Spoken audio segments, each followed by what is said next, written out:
Welcome into the On3 studios here in Nashville, Tennessee. It's the Inside Scoop, and we are back at it with just over a week until the early signing period. It's been a big weekend, too, for official visit at places like Auburn, Ohio State, Oregon, Florida State, and Florida. We're going to cover all the recent developments, as we always do on the show, and we're setting the table for what should be a wild run to their early signing period. Now, we are live on this beautiful Monday morning. So as always, let me know where you guys are watching from. Comment section, tap in below.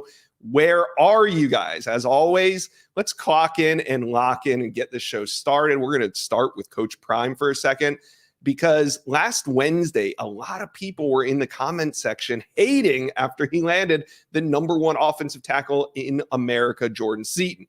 The word was, yeah, Josh, well, he's just one offensive lineman. We're the rest. Oh, there we're coming.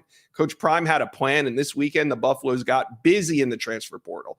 They added 5 more offensive linemen over the weekend. Coach Prime brought in Amari Ward from Jackson State, then took commitments from transfers from Indiana, UTEP, Houston, UConn. I'm going to tape a video later today that will be on this channel breaking down what Colorado is getting with this offensive haul. Look for that this afternoon. But also, on a weekend of big visits and big news, Colorado was the team that landed the highest rated commitment of the weekend. 4-star Draylon Miller out of the state of Texas. He's the number 67 ranked prospect in the country, a top 100 player. Miller decommitted from Texas A&M about a month ago, and over the weekend, he just quietly commits to Colorado. Now, I dropped a video on Thursday talking about the 5 most important recruiting targets for Colorado. Miller was number 3 on my list. Here's what I said just a few days ago. Draylon Miller, the talented wide receiver, number 66 ranked player overall out of the state of Texas. He decommitted from Texas A&M about a month ago, maybe 6 weeks ago now. He's a dynamic pass catcher with elite speed. Need more guys like that on offense, and he's been to campus twice already this season. A lot of people thought when he decommitted it was going to be a quick switch to LSU, but that hasn't happened. And he's been to Colorado a couple times, and the Buffs look like they could be a very viable landing spot. To close on him, but there is a strong relationship. All right, now let's get to the top 10 recruiting rankings. As we do, we like to check in here. We got Dogs on top at number 1, Ohio State 2, Florida State 3, Alabama 4, Florida 5. Just a couple minor tweaks to this one until we get to number 6. We got Oregon, then 7, Miami. Miami was at number 10 on Thursday. They move up 3 spots, but that's because the 7, 8, 9, 10 positions are literally separated by tenths of a point. So any minuscule movement can move a team 3 spots, like we just saw Miami move. So we'll see what happens this week. I expect some major developments, and as always, we'll cover it on the show. But today, we're going behind the scenes on the recruitments of Jeremiah Smith, LJ McCray, KJ Bolden. We also have transfer portal news. It's all here in the Inside Scoop. Let's get it going. Days until National Signing Day, and Florida State wants to add another 5-star or 2 to that commit list, but they're also playing some defense. KJ Bolden, he went on a visit to Auburn on Monday, and Kirby Smart was in home to see his family as well. A lot to discuss here. Also, we got some LJ McCrae developments to talk about, and I got Michael Langston here from War Chant. So let's get to it. But first, FSU fans, hit subscribe to the On3 Recruits channel. It's going to be a wild run to signing day. We need you to be a part of it, so hit subscribe for me, please. Okay, let's bring on Michael Langston from War Chant. Now, we're going to start with the #1 overall player in the country, Ohio State wide receiver commitment, Jeremiah Smith. It was his official visit weekend in Tallahassee. He was there. Of course, he left campus, didn't want to talk to reporters, but kind of no surprise there. What are you hearing, though, coming off this official visit? Yeah, I've heard a lot of positive things coming out of it, Josh, that, I think the main thing coming this visit is they wanted to give him something that he hadn't seen before on all the visits he's taken on FSU, where he's interacting with a lot of the players and they kind of see what their daily routines and what they go through, and connecting with him in a way that he hasn't experienced, like being around the players, just what it's like, just good and bad days. I think that was really resonated a lot with him. And the two, their academic pitch of what he wants to do academically, I think was a big deal. I think everyone knows, like, everyone wants Jeremiah. They know the talent. They know how he fits. I think Keon Coleman spent some time around him as well. He was mostly around Edwin Joseph, who he played with Mm-hmm. last year. So got him around people that he was comfortable with personality-wise, and so it was a very comfortable visit of not feeling like there's a pressure to it, but just kind of highlighting what they've worked at, what that has worked with him, which is the relationships. And two, I think there was some big discussions of where FSU is going, because I mean, I know a lot of people experienced what happened on them on Sunday, last Sunday, where Yeah. schools are going to use that. So I think FSU was playing some not just defense, but some offense about what they're going to be, and where they're going to be in being a national contender, and their plans are what they're doing as far as that. So I think I've heard it was some very passionate stuff come from Mm-hmm. Norvell about that stuff. So certainly they laid that on thick. So I think it was just a combination of a lot of things. I've had most of the sources all tell me like it was really good, that it was very impactful. I had one source even tell me like they nailed it. They hit it out of the park of what they wanted to accomplish coming out of that visit. And there was some pretty strong, solid, not say strong, but just solid, positive momentum just coming out of the visit based on what I've heard. Can we sum this recruitment up at this point to the point where it's either he's going to stick to Ohio State or flip to FSU? Do you feel confident in saying that? Or are there other threats still involved? I think that's very fair, Josh. I think it's always been, even the people I talk to from the Ohio State side, they're kind of like FSU is the only one they're really concerned with. I think it's very telling that he's not taking any more visits. Yeah. FSU was the only one he took. I'm sure there's others involved like Miami and Florida, and these teams have tried to get in it. But to me, it's always been kind of FSU and Ohio State if he goes. It was kind of interesting dynamic if you're watching the state title game.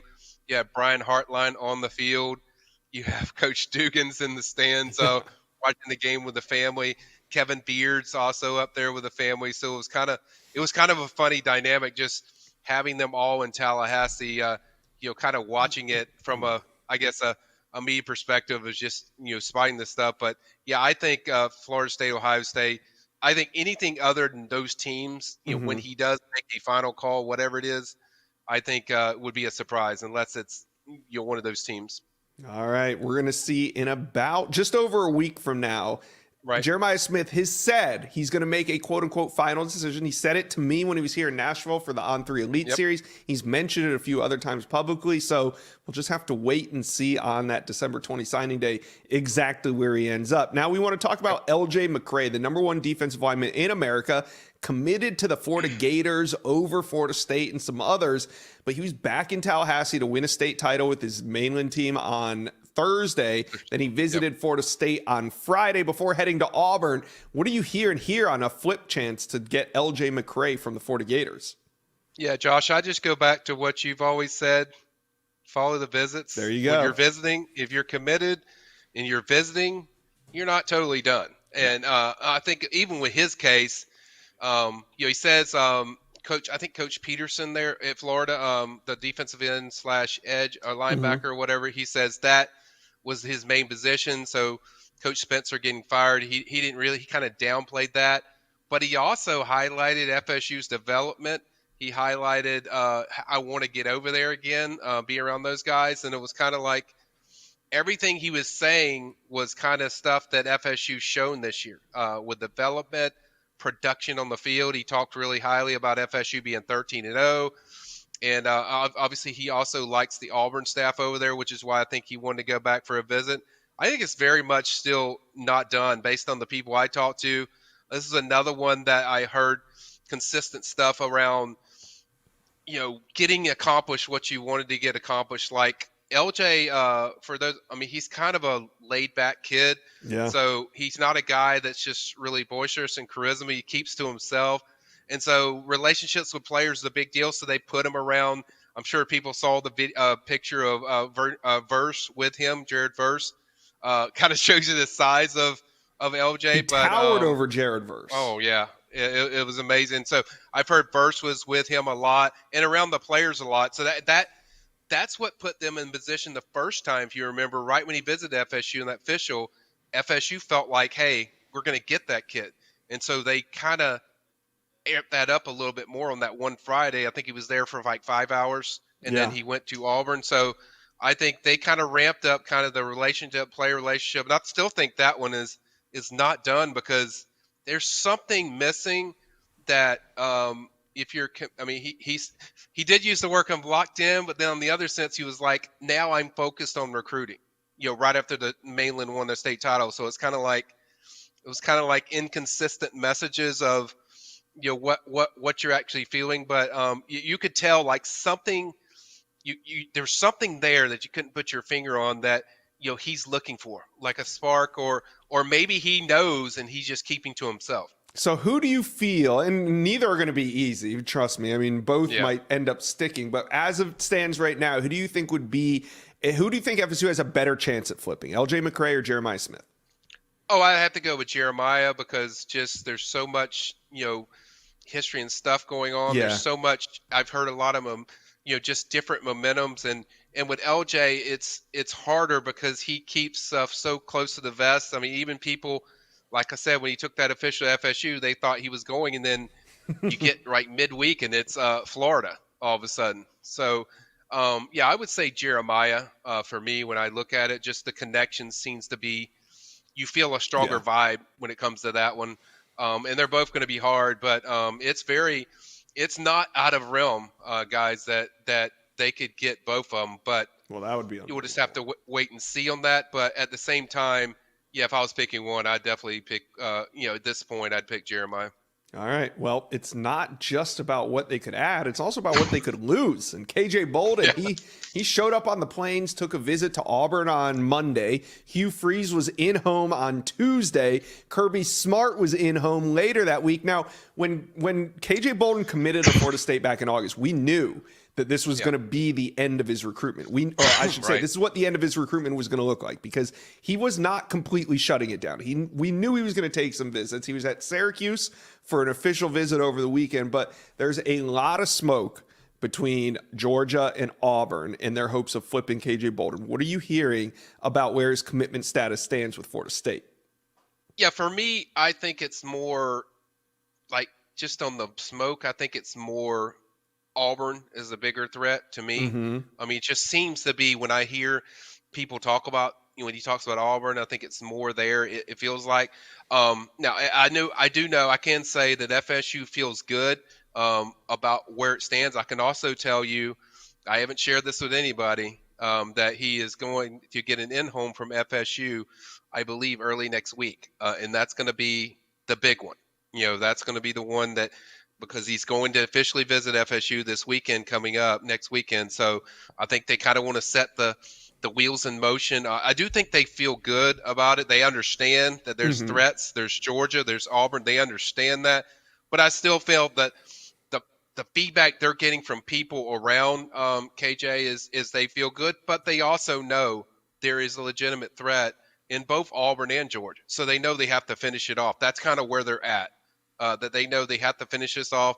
People around KJ kind of gave me a similar vibe, and that's been my consistency of how I feel about recruitment. But yes, both of them are very much a threat, and you got to finish it off. And as you pointed out, it's not just the ones you have, or the ones you're trying to get, but also the ones you're kind of keep. And I would say in most cases with this, usually the guy, the school they're committed to, most of the time, good portion of the time they stick, but you're dealing with kids, so you don't know. You absolutely don't know. But those 2 points of contact down the stretch, in-home visits, the head coach can only do one in the final weeks until signing day. Assistant coaches can do one per week. Now, we know Kirby Smart's already burned his in-home last week. We know Hugh Freeze burned his in-home last week. We know that KJ Bolden has also taken official visits to both schools. So Florida State still has in their back pocket that Mike Norvell in-home that'll do this week, like you said, and then they'll get him on campus for that official visit at the end. Now, none of that guarantees anything, but you got to like Florida State's defensive strategy here when it comes to that recruitment of KJ Bolden. Mike, we'll check back in with you here in a couple days just to see how things are going, but it's going to be a wild ride. It will. And as you pointed out, the 2 visits are a big deal. I think FSU did that on purpose, so they made sure they got the last in home, and then they also get the last official visit. The good news, even more news about that, is you'll have guys coming on campus that are going to do in bowl prep. You got to It's believe true. they're going to encourage the Luke Cromahawks, all these guys to be there for this weekend for KJ Bolden because they know how big it is. I think Charles Lester will be there. All these guys that are his buddies. That you want to make sure that they knock it out, and I think the message is going to be clear. Like, we covet you, we want you, but FSU doesn't really play a lot of games with this stuff of the flipping stuff. So I think they're going to want some kind of definitive answer, like, hey, are you with us? Are you going to be with us? And I think that there's a lot of dynamics that go on to this official visit in this weekend. Dream school for KJ, but he's being pulled a lot of different ways. So definitely the visit stuff sets up really well for them, but you still got to finish it off, guys. Got to finish it off. All right, Mike, thanks for checking in with the Inside Scoop today. Appreciate you.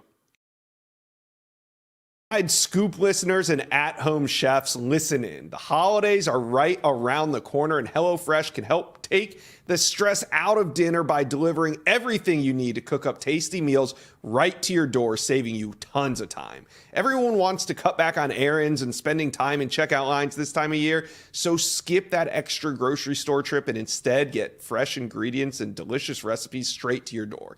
Just like always, HelloFresh's ingredients travel from the farm to your door, so you know they're fresh, and everything arrives pre-portioned so you can get right to cooking quick. Me and my fiance made HelloFresh. Actually, we made it last night. It's great. She made the order. I cooked it. It was delicious. Only took about 30 minutes, and we didn't have to go to the grocery store or come up with a recipe. It was chickpea rice bowl with veggies and chicken. Phenomenal. I promise you. You guys need to get on the wave, so here's what we're going to go do. Go to HelloFresh.com/Josh Newberg free and use code Josh Newberg free for free breakfast for life. One breakfast item per box while subscription is active. That's free breakfast for life at HelloFresh.com/Josh Newberg free with code Josh Newberg free. HelloFresh, America's #1 meal kit. Breeze continues to be a menace on the recruiting trail, especially if you're a Florida Gator fan. After flipping edge Jamonte Waller, one of UF's top-rated commitments, Hugh Freeze is at it again. This time, he's coming after 5-star defensive lineman LJ McCrae. And in a surprise twist, McCrae popped up in the Plains this weekend. And guess what? Former Gator commit Jamonte Waller, he was on campus too, just waiting for McCrae to pull up and put the full press on him. So in today's video, we're breaking down the flip chances of LJ McCrae and 5-star KJ Bolden. We got some big news to cover. I got Cole Pinkston here to talk about it. But first, Auburn fans, hit subscribe to the On3 Recruits channel. We just crossed 30K. I really appreciate it. But the next 10 days is going to be wild. So lock it in. Hit subscribe. Okay, let's bring on Cole Pinkston. Now, Cole, Waller flipped. I mentioned that in I think it was in October after being committed to the Gators since June. So how important was it to get Waller in front of LJ McCrae this weekend? Yeah, it was big. You know, they play a similar position, close to each other. They think they can be sort of a tandem there together, and they talked about it at Florida. Now, having him on the visit with LJ when he came to Auburn, that, you know, I think they bonded really well and talked about maybe playing together. So we'll see what happens there. It's an interesting dynamic. There's no doubt. Yeah, and he did stop in Tallahassee. The state championship was in Tallahassee. He stopped at Florida State the following day on Friday. Then he made the trip over to Auburn. What do you think Auburn needs to do? Because we know Florida State is also working it in the next 10 days before December 20th to flip McCrae by the early signing period. You know, I think that the early playing time factor is huge for him. I also believe that Jeremy Garrett, Auburn's defensive line coach, is big here. I think they just need to keep chipping away. That's what it sounds like to me, because he's tight with Florida, but he is super tight with Jeremy Garrett, and I think that could maybe win out in the end. But like I said, it's a really tight 3-team race, like you said, with Florida State too. Yeah, FSU in there trying to flip him, but so far, LJ McCrae has stood on his commitment to UF. We just got to see what happens over the next 10 days. Now, One recruitment that we kind of assumed was going to open up at some point was Cohen Eccles. He's been the big offensive lineman, 6'4", 290 from Katy, Texas, that has been committed to Texas A&M, but he decommitted, and Auburn seems to be trending heavily. So when do you think Cohen Eccles is ready to make another decision? Cohen Eccles is tough to read. He's not a big interview guy, not a big talker. He just kind of goes about his business, and that's what he did. He put a tweet out, said, I'm going to open things up. The last place he was at was Auburn for the Iron Bowl that we know of. And look, it looked like he was blown away. We've heard that Auburn prioritized him, might be their top high school offensive lineman on the board right now. Yeah. So this is, we feel pretty strongly that him opening up his recruitment would equal, Auburn's the main contender here. I think Missouri's involved too, but Auburn is the one to watch, we think. Okay. Now, what about Favor Edwin? Is there room for both in Auburn's class? There's absolutely room for both. Auburn has one guy right now, DeAndre Carter, for the offensive line for high school. They actually do have a JUCO guy in over the weekend, but yes, there's definitely room. Favor Edwin, we thought he was going to commit to Auburn. We thought it was a done deal, and then all of a sudden he's visiting Florida, he's visiting Alabama. They're having in-homes with him. I don't know which way that one's going to go. But Auburn's still in it for sure. Right now, I'm leaning a little bit more towards Alabama winning this one. Wow, for Favor Edwin. Wow. So we'll see. Yeah. Cohen Eccles becomes even that much more important. We'll see if Auburn can close there. Now, one that Auburn is trying to finish on is KJ Bolden, the number one safety in America, committed to Florida State over Auburn and Georgia in late August or in early August. And now everybody is double back. And Georgia's been in home. Auburn got him on campus on Monday. Then Freeze went in home later that week. What are you hearing right now on KJ Bolden and Auburn? Well, Josh, you may remember us playing flip or stick, and I believe I predicted a flip for KJ Bolden. I didn't say where he was going to go, but if you look at what Florida State's trying to do with that last OV weekend, they thought the same thing. Like, we got to make sure that Auburn and Georgia, we keep them away at the end because it was really close between those three. As far as Auburn's chances, look, of all the guys, the big-time guys like L.J. McCray and Cohen Eccles, the ones that Auburn's chasing right now, I probably feel the best about Eccles, and then next would be Bolden. The things I've heard about him lately and the things I actually heard about him in the summer when he made a decision right after Big Cat weekend at Auburn, I wouldn't have been surprised if he chose Auburn then. So we're not really shocked that Auburn's in this right now, but, I think Georgia's also a threat. Yeah, oh, yeah, absolutely. And we're in basically a 10-day sprint until the early signing period. So what does Auburn have left? Because we saw Hugh Freeze use his one in-home visit last week. Head coaches can only visit one time in the offseason. Assistant coaches can continue to go in. But what does Auburn have left? Yeah, we found that interesting that he went ahead and used his in-home with KJ Bolden. It was right after he visited, quiet visit on a Monday night. So maybe he felt like there was some momentum, wanted to try to seize it.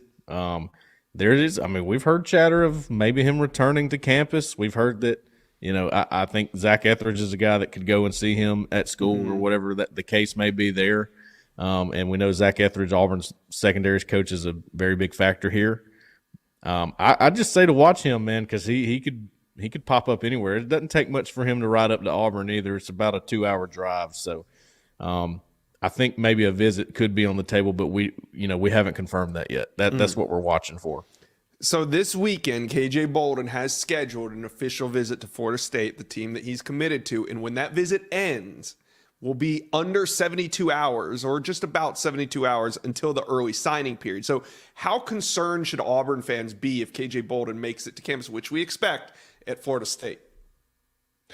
Yeah, I think it was a brilliant move by Florida State because of what we talked about in Auburn and Georgia being in the picture. They knew we have got to get the last shot at KJ to have a chance, and they're going to probably get that. I talked about a visit with Auburn. We're running out of time here, but, who knows? You make the most of that 30 minutes up until the deadline. You do whatever you got to do, and we'll see what happens. But Florida State, that's a big move for them. No doubt. Yeah, it is a big move for FSU. See if they can play some defense. But even if, which we expect, even if he does make it to campus, I'm sure on December 20th, we're all going to be watching to see what KJ Bolden does. Well, Cole Pinkston, thank you for dropping by the Inside Scoop. We'll have you back on as more developments continue to happen. Appreciate you. Yes, sir. Appreciate it. Preseason is here, and you better have your tickets. There's still some great games left in the season, but you know what's not great? Finding last-minute tickets. Finding tickets before a game can be a nightmare. Do not let this be the way that your season ends. That's why I'm here to tell you about GameTime. It's the fast and easy way to buy tickets for all the big-time matchups. GameTime will get you to this year's biggest college football games with elite deals on last-minute tickets and the best price guarantee. Don't stress over getting into your favorite team's biggest rivalry game of the year. There's only so many big games, and you need to get these tickets at the best prices. GameTime is the place for last-minute ticket deals. Forget planning months in advance. GameTime has deals on tickets right up to the day of the event.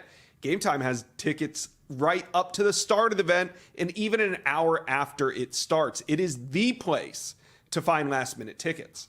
Get exclusive flash deals on tickets on all sports and even concert events. So here's what we're going to do. Snag the tickets without stress with GameTime. Download the GameTime app, create an account, and use code INSIDESCOOP to get $20 off your first purchase. Terms apply. Again, create an account and use code INSIDESCOOP for $20 off. Download GameTime today. Last-minute tickets, lowest price guaranteed. No time was wasted. Oregon identified their QB, Dylan Gabriel. Gabriel identified his top team. They visited. One day later, Oklahoma QB Dylan Gabriel makes it official and announces his transfer to Oregon. But what does that mean for QB Dante Moore? That's what we're going to be here to discuss today. And I got the best insider in the market, Justin Hopkins, joining me. But first, Oregon Duck fans, hit subscribe to the On3 Recruits channel. We got 10 days to signing day. It's going to be a wild ride. Need you to be a part of it. Hit subscribe. Okay, let's get it started and bring on Scoop Duck insider Justin Hopkins. How were the Ducks able to close so quickly on Dylan Gabriel?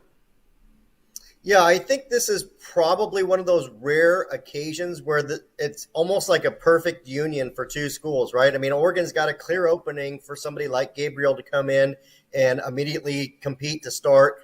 More than likely going to be the starter next season. That's why he's coming to Oregon. Additionally, Oregon's a school he's always wanted to go to. Like, he grew up in Hawaii, idolized Marcus Mariota, kind of dreamt of playing for Oregon. It obviously didn't work out the first time. Didn't work out the second time, but I think he's taken advantage of that third time. So, it just kind of, again, one of those perfect unions. Oregon was quick on the draw, to get in his ear as soon as he entered the portal and got him on campus. And as you and I both know, and we've talked about, in transfer portal recruiting, you want to be the first or second visit, not the last visit, unlike, traditional recruiting. Okay, so as Dylan Gabriel was on campus, reports were swirling that Dante Moore was also interested in Oregon. So Dylan Gabriel commits. Is that it for Moore, or could the Ducks find a room for him? Yeah, so actually just prior to Dylan Gabriel entering the portal, I'd mentioned that Oregon would look at both, and it's kind of a very unique situation, right? This is not the norm that any school is going to take two transfer quarterbacks. But Dante Moore, I think his family, his camp set realistic expectations, saying, hey, look, you know what? We really need that year to develop potentially. It wouldn't, hurt Dante to go somewhere and sit for a year and get a little bit better, or, just learn the offense or learn the terminology, whatever you want. And so you look at Oregon, obviously they're going to bring in Dylan Gabriel. And I think they were honest from the start about, hey, look, Dante, we'd love to bring you and we would give you that year, but we're going to target a more experienced guy for, immediate winning. So I think so far they've played it right. Oregon is definitely 100% still in the thick of it for Dante Moore.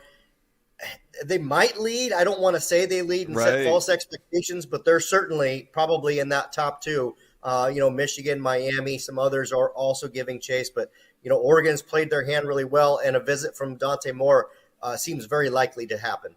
So there's no bad blood. I mean, Dante Moore kind of spurned Oregon at the last minute to flip to UCLA. There's just the relationship just moves on like nothing happened.